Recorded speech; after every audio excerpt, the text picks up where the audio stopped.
This lesson takes the still-to-still morph that we did in the previous tutorial a step further for a more advanced level of control. You should watch the still-to-still tutorial first so you understand how I got where I am with the result that I will be starting with here. I'm going to demonstrate how we can have per-spline opacity changes. This technique can also be applied to moving morphs. You can download the project called Varying Dissolve Rates, and you can work along with me, or you can try this on your own after watching the tutorial. It's always easier to visualize what I'm talking about if I show you a visual. So take a look at what I'm referring to by per spline opacity changes. You can see that the Audi emblem now becomes the VW emblem quicker than before, and the headlights start their transition a little later and happen a bit faster. This is to say that by default, when we use the global warp parameter, we get a linear warp and blend. In order to make it nonlinear or customize the rate of the dissolve, we need to disable the auto blend %. Now we can select all the splines and use the keyboard shortcut TT on both Mac and Windows to show the mask opacity for all the splines. We can use the mask opacity to determine the blend percentage between the from image and the to image. A value of 0% would make it completely the from image, and a value of 100% would make it completely the to image. Values in between will blend the amount of the from and to for each mask appropriately. You can go to the first frame, in this case frame 0, and reselect the opacity for all the masks, and select the stopwatch.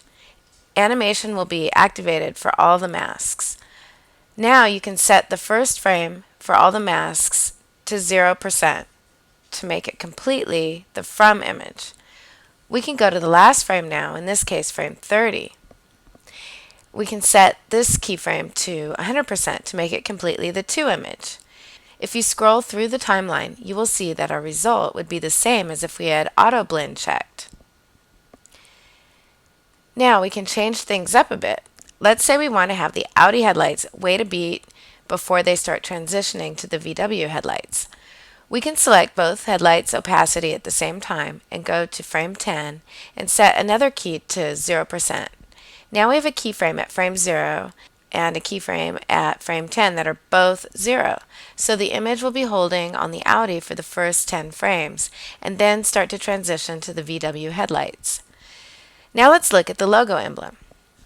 I'm thinking we should have this transition happen quickly because it looks a bit awkward. Let's leave the first keyframe at 0 and keep it at 0%, or the from image, which is the Audi. Now let's go to frame 25 and set the keyframe. We will make it 100%, or completely the to image, or the VW emblem. Let's do a RAM preview now, so you can see how this looks. You will see that the emblem transitions quickly from the Audi to the VW, and the headlights wait a beat and then they start to transition to the VW. Let's take a look at a couple more things. You can also manually change the shape interpolation for the keyframe by right mouse clicking on the keyframe and changing it to a different type of interpolation, like linear or Bezier.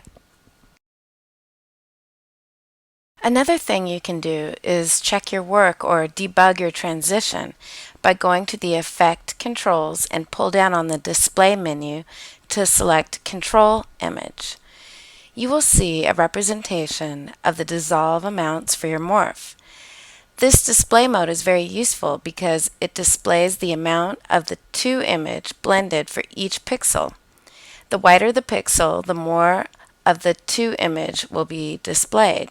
A full black pixel in the control image means that the from image will be displayed at that pixel. Values in between full black and full white represent a blend of the to and from images. Also, know that at a picture key, the amount of blend will always be shown as full white. There is one last thing that I want to mention. You may have wondered why there is a choice between using mask expansion and mask opacity for the per mask blend amount, or you may not have wondered, but I'm going to tell you why. Let's say you set up two morphs along the timeline for a still to still to still morph. For the first morph, you use the mask opacity of each mask and animate their values so that the mask opacity values end up at 100% at the end of the first morph. However, you want the values of the blend to be 0 at the beginning of the next morph, right? 0 means take the pixels from the from image. But you've already set the blend amount to 100. What do?